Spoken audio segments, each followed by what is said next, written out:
Haleluya, puji Tuhan, salam damai sejahtera di dalam cinta kasih daripada Tuhan Yesus Kristus. Dan selamat pagi, Selasa pagi hari ini tanggal 12 Desember 2023. Waktu berjalan terus sampai nanti atas izin rahmat dan anugerah Tuhan. Kita akan tutup buku 31 Desember di dalam nama Bapa, Putra, dan Roh Kudus Tuhan Yesus Kristus. Berarti tinggal 19 hari lagi kita melangkah bersama dengan Yesus. Terus kita dengan setia. Ada waktunya pagi kita datang kepada Yesus. Ada nanti malam kita datang kepada Yesus. Biar hari demi hari kita melangkah bersama dengan Tuhan. Minta pimpinan Tuhan. Saya Pastor Yakub Rahmat akan menyanyikan sebuah pujian. Marilah Tuhan pimpin saya.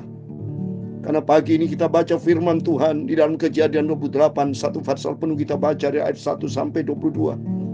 Tentang Ishak panggil Yakub. Dan begitu sedih, Yakub harus tinggalkan berpisah dengan orang tuanya. Karena akan dibunuh oleh Esau.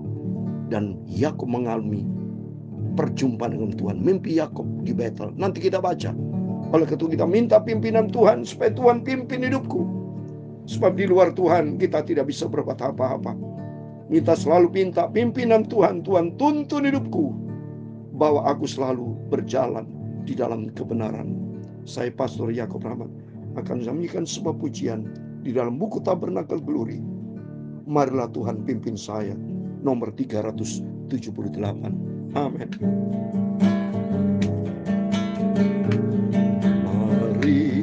Marilah Tuhan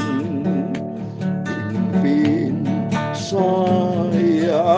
Amin. Haleluya. Ku tak berani jalan sendiri. Amin. Haleluya. Dalam dunia penuh susah. Amin. Haleluya. Jangan kau tinggal ku sendiri. Amin. Marilah Tuhan pimpin saya. Amin. Haleluya. Ku tak berani jalan sendiri. Amin. Haleluya. Dalam dunia, amin. Haleluya, penuh susah. Amin. Haleluya. Jangan kau tinggal sendiri.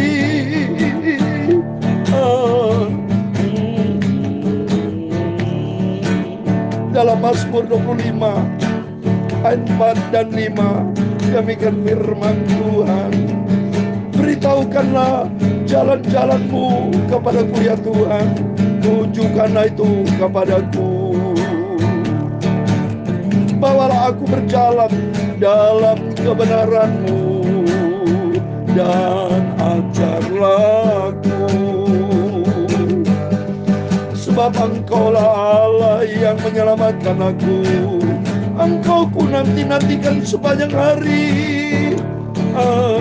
Segala jalan Tuhan adalah kasih setia dan kebenaran bagi orang yang berpegang pada perjanjiannya. Amin. Dan peringatan-peringatannya.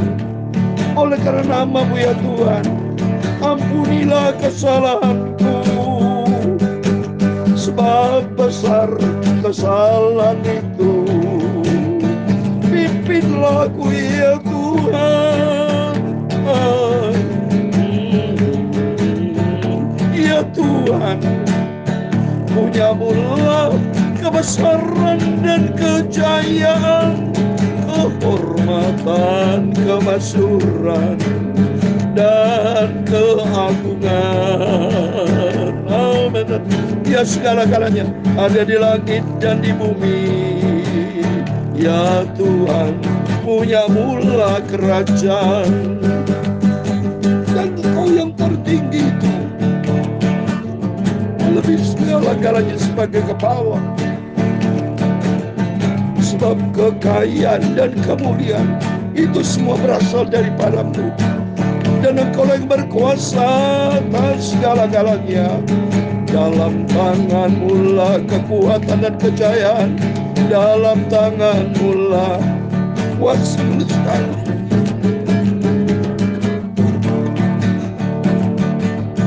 dan mengukuhkan segala-galanya. Sekarang ya Allah kami, dalam nama Tuhan Yesus Kristus, kami bersyukur kepadamu dan memuji nama-Mu yang agung itu. Marilah ya Tuhan, Engkau Gembalaku, Engkau Tuhanku, pimpinlah hidupku ya Tuhan Yesusku.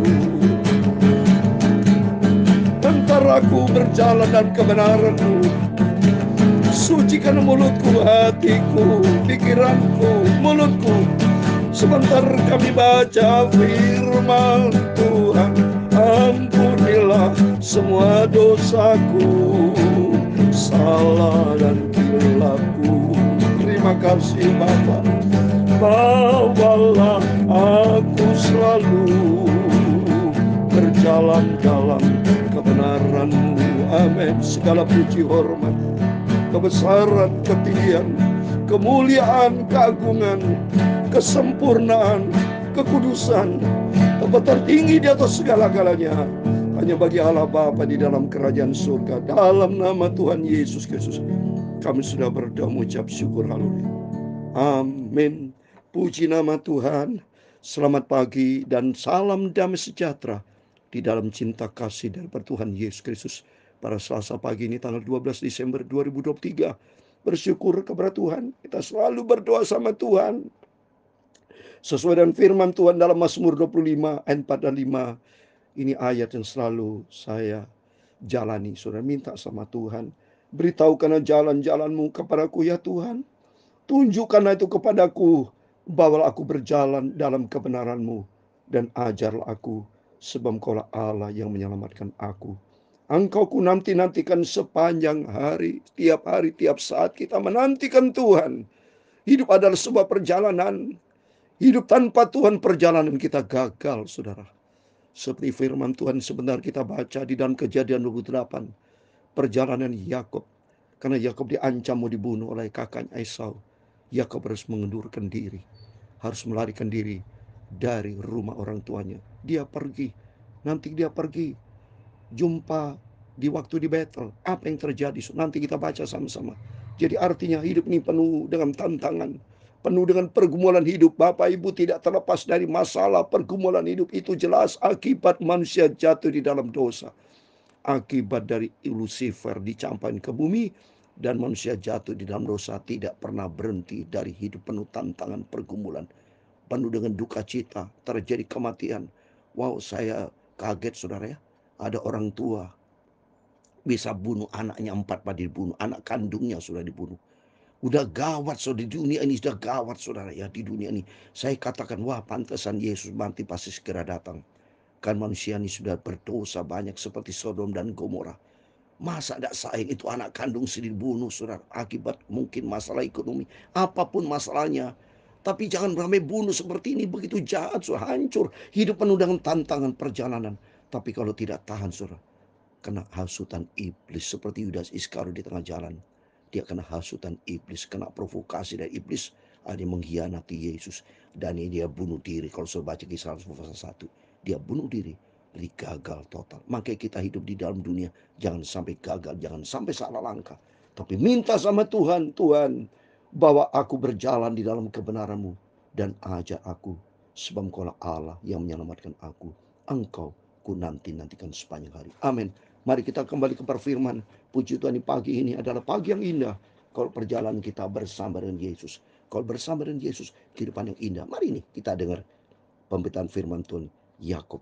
Ya, luar biasa. Mari kita buka Kejadian 28 ayat 1 sampai 22. Satu pasal penuh kita baca demikian firman Tuhan. Kemudian Ishak memanggil Yakub, lalu memberkati dia serta memesankan kepadanya, katanya, jangan mengambil istri dari perempuan Kanaan. Nah, jadi Wah, kembali lagi saudara, Ishak ya. Dasar memang anaknya Yakub disayang sama Ishak, disayang oleh orang tuanya ya. Diberkati lagi saudara. Udah dapat berkat sulung ya, diberkati lagi. Kemudian Ishak memanggil Yakub lalu memberkati dia. Dan pesan-pesan kepada anaknya ya, kalau kamu nanti dapat istri, jangan ngambil istri perempuan Kanaan, karena perempuan Kanaan dari Ham yang sudah dikutuk Tuhan ya. Kita sebagai orang tua nggak mau dong punya anak sampai dikutuk Tuhan, tapi mau selalu diberkati. Bersiaplah, ayat kedua, pergilah ke Padan Aram, ke rumah Betuel ayah ibumu, dan ambil dari situ seorang istri dari anak-anak Laban, saudara ibumu ya. Jadi kalau kita lihat di sini sebetulnya Ribka itu keponakan dari Ishak. Kalau saya lihat ini saudaranya dari kan Ishak dari Abraham. Sedangkan betul itu anaknya dari Nahor ya, dari saudara dari papanya Ishak, Abraham itu ya. Jadi ini saudaraan semua sudah, jadi harus di lingkungan karena mereka kan dari suku Ibrani ya, suku Ibrani, bangsa agama Yahudi atau bangsa Israel, mereka tradisi-tradisi zaman dulu seperti itu saudara ya. Keluarga-keluarga tidak boleh keluar dari keluarga, harus di dalam keluarga ya.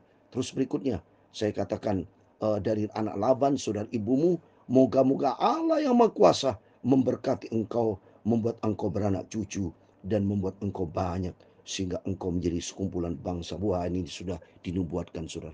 Sungguh menjadi sekumpulan bangsa-bangsa keturunan Yakub. Nanti kita lihat berikutnya. Moga-moga ia memberikan kepadamu berkat yang untuk Abraham kepadamu, serta kepada keturunanmu, sehingga engkau memiliki negeri ini yang engkau diami sebagai orang asing yang telah diberikan Allah kepada Abraham. Oh, diberkati ya, bahagia kita punya papa memberkati kita. Doa dengan nama Tuhan, bangga ya, selalu memberkati. Saya juga punya anak, senantiasa saya doa kepada anak saya, kepada bapak ibu anak-anak rohani, selalu dengan nama Tuhan Yesus. Bapak ibu saudara semua dan keluarga saya semua diberkati, keluarga-keluarga kita diberkati sama Tuhan. Demikian Ishak melepas Yakub, lalu berangkatlah Yakub ke Padan Aram, kepada Laban, anak betul orang Aram. Itu saudara Ribka, ibu Yakub dan Esau ya. Jadi Laban itu saudara daripada Ribka saudara ya. Hari berikutnya, ketika Esau melihat bahwa Ishak telah memberkati Yakub dan melepaskan Padan Aram untuk mengambil istri dari situ, pada waktu yang memberkatinya, ia telah memesankan kepada Yakub, jangan ambil istri dari antara perempuan kanan. Jadi Esau dengar, kelihatan saudara ya, ngintip dia. Pada waktu Yakub dipanggil dan pesannya, jangan ngambil istri dari perempuan kanan. Apa terus Esau? Reaksi Esau. Dan bahwa Yakub mendengarkan perkataan ayah dan ibunya dan pergi kepada alam. Nah, Yakub ini mendengarkan perkataan ayah dan ibunya. Demikian kita sebagai anak-anak harus dengar orang tua ngomongannya, harus dengar firman Tuhan secara vertikal, horizontal dengar anak-anak kata dari pesan papa mama. Jangan berani anak-anak sama orang tua ya, tidak boleh. Terus firman Tuhan berikutnya, maka Esau pun menyadari bahwa perempuan kanan itu tidak disukai oleh Ishak ayahnya, sebab itu ia pergi kepada Ismail dan mengambil Mahalat menjadi istrinya di samping kedua istrinya yang telah ada. Mahalat adalah anak Ismail, anak Abraham, adik Nebat. Nah, ini beda so. Karakter dari Yakob dan Esau, memang Esau dasarnya suka berburu, sudah terbangun keras orangnya, tidak mau diatur, dan dia sendiri ngelawan. Dia tahu persis bahwa Ishak dan Ribka tidak suka mengambil istri orang Kanaan. Dia sengaja mengambil saudara ya, dia mengambil Mahalat anak dari keturunan Ismail. Terus berikutnya saudara, lihat ini perbedaan kita sudah lihat. Oleh karena itu kita minta sama Tuhan, jangan memiliki karakter yang tidak baik saudara. Milikilah karakter yang taat, yang hidup di dalam firman Tuhan. Ini penting karakter, karena karakter juga punya berperan di dalam keberhasilan atau kegagalan seorang. Kalau karakternya buruk, tidak sesuai dengan firman Tuhan, lihat seperti siapa? Ya, ini Esau. Seperti siapa lagi? Yudas Iskariot, karakter yang tidak baik ya. Demikian mari kita menjadi anak Tuhan yang memiliki karakter Kristus, yang dipimpin oleh Roh Kudus dan hidup di dalam kebenaran firman Tuhan. Ini Yakub lihat, memiliki karakter yang taat nurut kepada orang tua. Dia dekat sama Tuhan. Mari kita baca berikutnya. Ayat 10, maka Yakub berangkat dari Berseba dan pergi ke Haran. Ia sampai di suatu tempat, bermalam di situ karena matahari telah terbenam. Ia mengambil sebuah batu yang terletak tempat itu dan dipakainya sebagai alas kepala, lalu membaringkan dirinya di tempat itu. Wah saudara, lihat, perhatikan. Terus dia mengambil batu, maka berhentilah ia di bumi. Ada didirikan sebuah tangga yang ujungnya sampai dalam langit, dan tampaklah malaikat-malaikat Allah turun naik tangga itu. Berdirilah Tuhan di sampingnya dan berfirman, akulah Tuhan Allah Abraham, nenekmu dan Allah Ishak, tanah tempat engkau berbaring ini akan kuberikan kepadamu dan kepada keturunanmu. Keturunanmu akan menjadi seperti debu tanah banyaknya, dan engkau akan mengembangkan ke sebelah timur, barat, utara, dan selatan. Dan olehmu serta keturunanmu, semua kaum di muka bumi akan mendapat berkat. Ayat 15, sesungguhnya aku menyertai engkau, dan aku akan melindungi engkau kemanapun engkau pergi, dan aku akan membawa engkau kembali ke negeri ini, sebab aku tidak akan meninggalkan engkau, melainkan tetap melakukan apa yang kujanjikan kepadamu. Wah, dahsyat, saudara. Ini janji Tuhan. Karena apa? Karena Yakub pada waktu tidur, dia ngambil batu. Batu siapa, saudara? Batu adalah Kristus. Kalau kita baca dalam 1 Korintus 10 ayat keempat, batu adalah Kristus. Oleh itu dalam setiap langkah hidup kita harus kita andalkan Tuhan. Jangan andalkan kekuatan lain. Beda sama Esau dengan kekuatan sendiri. Dengan apa? Dengan kedagingannya. Tapi kalau Yakub andalkan Tuhan, batu karang itulah Kristus. Coba kita lihat. 1 Korintus 10 ayat 4 dikatakan, dan mereka semua minum minuman rohani yang sama, sebab mereka minum dari batu karang rohani yang mengikuti mereka, sebab batu karang itulah Kristus. Jadi di atas batu, kepala di atas batu, berarti kepala tempatkan Tuhan di atas segala-galanya. Seperti firman Tuhan di dalam Matius pasal 10 ayat 28, saudara. Tuhan bilang anak manusia banyak mereka. Coba ini semua baca ya. Matius pasal 10. Supaya kita sadar, saudara. Matius 8 ayat 20 dikatakan, Yesus berkata, serigala punya liang dan burung punya sarang, tapi anak manusia tidak mempunyai tempat untuk meletakkan kepalanya. Yakub kepalanya diletakkan di atas batu Kristus. Jadi Yakub dari awal sudah melangkah, andalkan Tuhan. Di situ Tuhan buka jalan. Di situ Tuhan berkati, dan janji Tuhan sesungguhnya, aku menyertai engkau. Jadi sama halnya dengan kita. Mari, hidup ini sebuah perjalanan. Minta pimpinan Tuhan. Biar Roh Kudus kan tuntun hidup kita. Dan Roh Kudus akan menetapkan setiap langkah hidup kita. Sehingga kita diberkati seperti Yakub diberkati. Dan kita juga diberkati. Maka 16, ketika Yakub bangun dari tidurnya, berkata dia, sesungguhnya Tuhan ada di tempat ini, dan aku tidak mengetahuinya. Ia takut dan berkata, alangkah dahsyatnya tempat ini. Ini tidak lain dari rumah Allah. Ini pintu gerbang surga. Wah, membangun rumah Tuhan. Membangun hubungan ke surga, saudara. Arti mengutamakan Tuhan. Seperti Matius 6 ayat 33. Carilah dahulu kerajaan Allah serta kebenarannya, maka semua akan ditambahkan. Yakub punya hubungan sehat dengan Tuhan. Terus berikutnya ayat 18.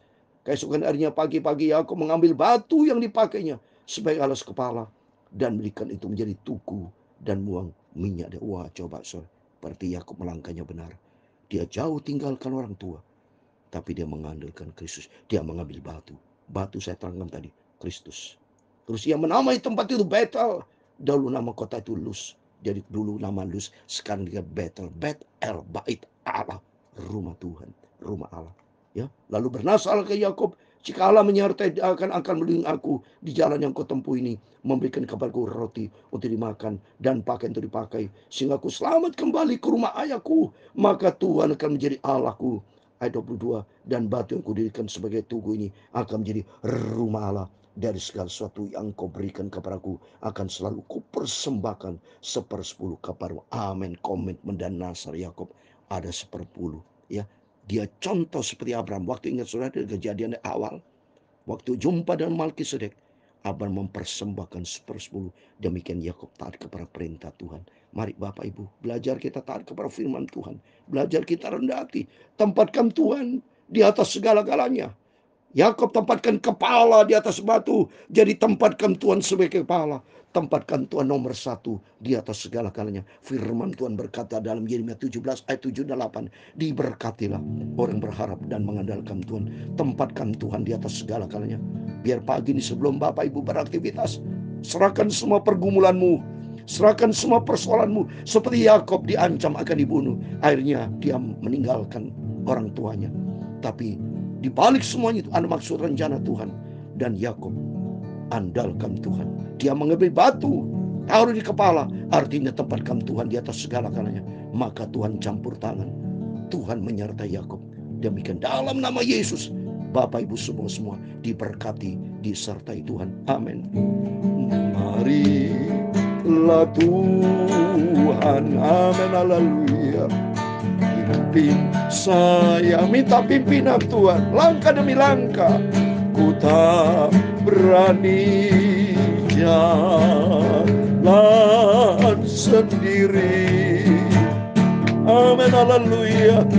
Dalam dunia, di dalam dunia penuh dengan tantangan ini, kita tidak bisa berbuat apa-apa di luar Yesus. Jangan kau tinggalku sendiri. Amin. Seperti Yakub, andalkan Tuhan. Dia mengambil batu, taruh di atas kepala. Batu adalah Kristus. Maka Tuhan memberkati engkau dan melindungi engkau. Tuhan menyinari engkau dengan wajah-Nya dan memberi engkau kasih karunia. Tuhan menghadapkan wajah-Nya kepadamu dan memberi engkau damai sejahtera. Bapa kami yang di surga, dikuduskanlah nama-Mu. Amin, haleluya. Datanglah kerajaan-Mu, jadilah kehendak-Mu di bumi seperti di surga. Berikan kami pada hari ini makanan kami yang secukupnya, dan ampunilah kami akan kesalahan kami, seperti kami juga mengampuni orang yang bersalah kepada kami. Dan janganlah membawa kami ke dalam pencobaan, tetapi lepaskanlah kami daripada yang jahat. Karena Engkau-Lah yang mempunyai kerajaan dan kuasa dan kemuliaan sampai selama-lamanya. Amin. Tuhan memberkati Bapak Ibu semua. Jangan lupa apapun aktivitas, masalah, pergumulan kita, serahkan ke dalam tangan Tuhan. Seperti Yakub, dia mengambil batu, taruh di kepalanya. Batu adalah Kristus. Di situ berjumpa dengan Tuhan yang begitu indah. Langsung Tuhan respon, aku menyertai engkau. Dalam nama Tuhan Yesus, kita semua diberkati sama Tuhan. Tuhan memberkati kita semua. Immanuel. Amin. Puji Tuhan.